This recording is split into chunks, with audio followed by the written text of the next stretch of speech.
네, 부진했던 뉴욕 증시 오늘 국내 증시에서도 영향을 미칠 것으로 보입니다. 자, 그런 가운데 어떠한 이벤트들이 있는지 오늘도 체크해 봅니다. 오늘 모닝뉴스에서는 개별적인 소식으로 동화약품이 있는데요. 관련해서 사업 영역을 조금 더 확장한다라는 그런 내용이 있고요.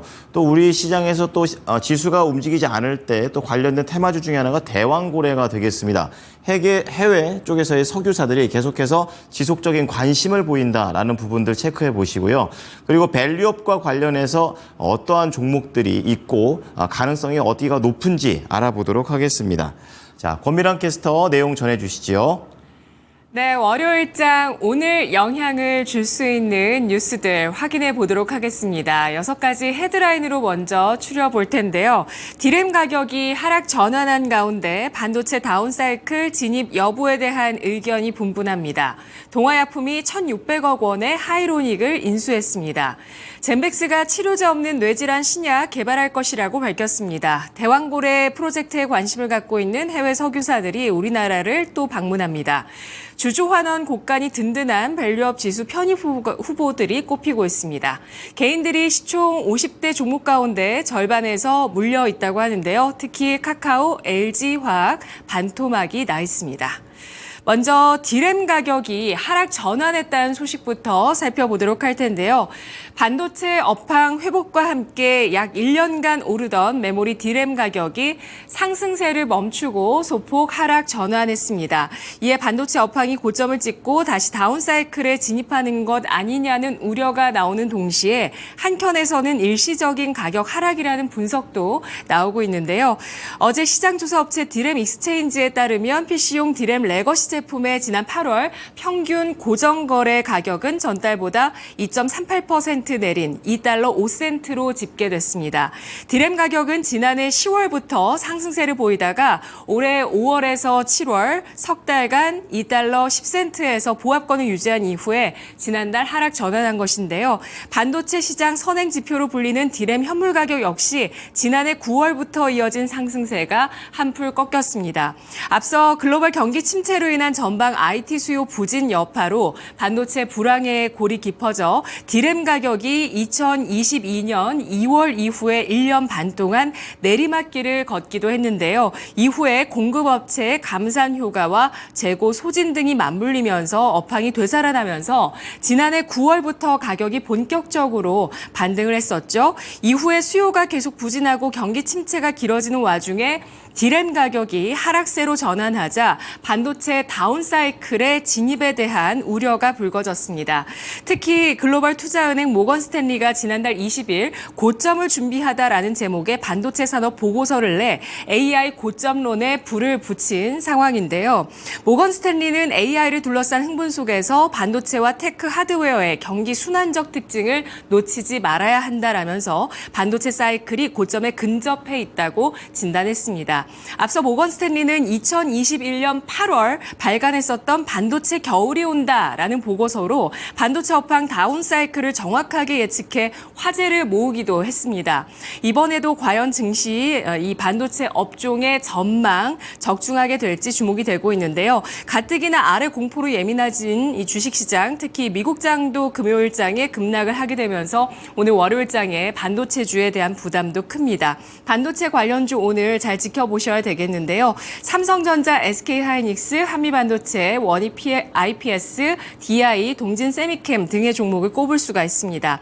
삼성전자 주가를 보시면 69,000원 아래로 밀려나 있는데 전 저점인 지난해 8월 당시에 66,000원 부근에서 바닥을 잡아줄지 혹은 더 주가를 낮출지 여부 함께 지켜보셔야 되겠습니다. 다음은 동화약품의 하이로닉 인수 소식입니다. 동화약품이 1,600억 원을 투입해 피부 미용 의료기기 전문기업 하이로닉을 인수했습니다. 가스활명수와 감기약 판콜레스 등 의약품 판매가 주를 이루었던 동화약품은 헬스케어로도 확장하겠다는 의지를 보여주고 있는데요. 지난 6일 공시에 따르면 동화약품은 이사회에서 하이로닉 인수 안건을 통과시켰습니다. 약 1,600억 원을 투자해서 하이로닉의 최대 주주인 이진우 의장 등 지분 45% 45.09%를 인수를 하고 여기에 400억 원 규모의 신주 역시도 확보를 한다는 내용인데요. 유상증자에 참여를 합니다. 동아약품은 그간 미래세 벤처투자 프라이빗 에쿼티와 컨소시엄을 꾸리고 하이로닉 경영권 인수를 추진해온 것으로 알려지고 있습니다. 동아약품은 기존의 피부과 영역의 전문 의약품과 하이로닉이 시너지를 낼 수 있을 것으로 보고 있는데요. 그간 동아약품은 제넥신, 뷰노 등 여러 기업들의 단순 투자를 지속해왔고 2020년부터 정형외과용 의료기업 메디세이의 지분 59.95%를 약 196억 원에 인수하는 등 헬스케어부로도 사업 확장을 꾀하고 있는데요. 오늘장 동아약품 하이로닉의 주가 움직임도 주목이 되고 있습니다. 동아약품을 보시면 주가가 2020년 여름 이후에 4년째 하락 추세를 좀 이어오고 있는 모습이고요. 과연 이런 하락 추세를 좀 벗어날 수 있을지 체크를 해보도록 하겠습니다. 하이로닉은 6,000원 내외의 박스권 하단 그리고 12,000원 부근의 박스권 상단 이렇게 움직임을 이어나가는 모습이었는데 과연 하이로닉의 주가도 금요일장 종가 8,500원에 마무리가 된 모습이었습니다. 이후의 움직임 어떻게 될지 함께 체크를 해보시죠. 다음은 젠백스의 신약 개발 소식입니다. 젠백스는 세계 최초의 진행성 핵상마비 PSP 환자 증상을 개선하는 치료제를 개발하고 있습니다. GV1001은 펩타이드 기반의 신약 후보 물질로 2019년 치료 목적 사용 승인을 받아 PSP 환자에 투약을 해왔는데요. 치료 목적 사용 승인은 생명을 위협하는 중대한 질환을 가진 환자와 대체 치료 수단이 없는 환자 등을 치료하는 경우에 임상 중인 의약품을 사용할 수 있도록 해주는 제도입니다. PSP는 신경 퇴행성 질환으로 보행, 시력, 언어, 인지 기능 등의 문제가 발생하게 되고요. 평균 생존 기간은 증상 시작 이후 5년에서 10년에 불과합니다. PSP는 치료제도 없고 발병 원인도 아직 제대로 규명되지 않은 질병인데 젠백스는 현재 PSP 환자 78명을 대상으로 국내 임상 이상을 진행하고 있습니다. 회사 측은 이달 임상 이상 참여 환자 투약을 마무리한다며 연내 또는 내년 초 임상 톱라인이 나오면 계열 내 최초 신약 가능성에 대해서 판가름이 날 수 있을 것이다 라고 강조를 했는데요. 현재 미국, 이탈리아, 일본 등 7개국의 PSP 관련 시장 규모 약 11조 원으로 추산이 되고 있습니다. 젠백스의 향후 추가 뉴스들과 주가 움직임도 체크해 봐야 되겠습니다. 다음은 대왕불의 관련 뉴스입니다. 동해 심해 가스전 개발 사업에 관심을 보여온 해외 석유 기업들이 이달 우리나라를 찾아서 사업성 확인에 나섭니다. 업계에 따르면 한국석유공사는 이달 여러 해외 석유 기업을 대상으로 2차 로드쇼를 진행하게 되는데요. 석유공사는 지난 7월까지 글로벌 메이저 석유사인 엑손모빌, 아람코, 애니 등을 대상으로 자체 분석한 데이터를 개방해 유망성을 보여주는 로드쇼를 한 차례 진행한 바가 있습니다. 이후 동해 심해가스전 사업 데이터를 보고 싶다는 해외 석유 기업들이 있어서 2차 로드쇼를 마련하게 됐다고 하는데요. 안덕근 산업부 장관은 지난달 말에 기자간담회에서 9월 이달에 2차 개발 전략 회의를 하면 더 상세한 발표 내용을 드릴 수 있을 것이라면서 국내 제도를 정비하고 조강권 재설정 등이 되고 나서 해외 투자를 받으려 한다라고 밝혔습니다. 9월 여러 일정이 놓여 있는 가운데 한국가스공사, GS글로벌, 포스코인터내셔널, SK이노베이션, 화성밸브, 한선엔지니어링 등 관련주 움직임 지켜보셔야 되겠습니다. 다음은 이달 발표 예정인 코리아 밸류업 지수에 대한 소식입니다. 이달 지수를 발표하고 4분기 해당 지수를 추종하는 상장지수 펀드가 출시될 계획이어서 패시브 자금 유입이 기대되고 있는데요. 업계에 따르면 밸류업 지수 개발을 비롯한 정부의 밸류업 프로그램은 일본이 앞서 추진한 정책을 배치마킹한 것으로 알려져 있습니다.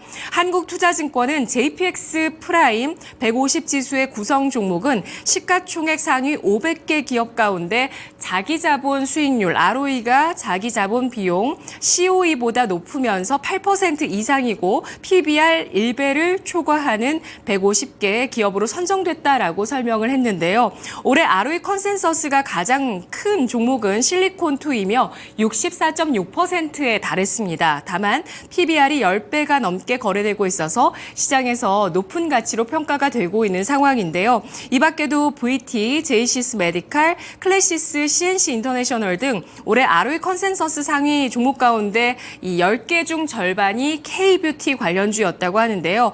그 외에는 HD 현대일렉트릭, 삼양식품, 현대로템, LRG 넥스원 등 수출 호조로 주목을 받았었던 전력기기, K푸드, 방산 등 밸류업 지수 편입 후보로 꼽히고 있고요.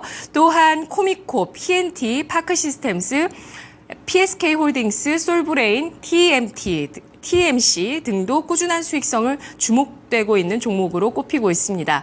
다만 밸류업 지수에 편입되더라도 단기 주가 상승보다는 장기적인 주주가치 제고 목표라는 점에서 원론적인 접근이 필요하겠다라는 의견 나오고 있습니다.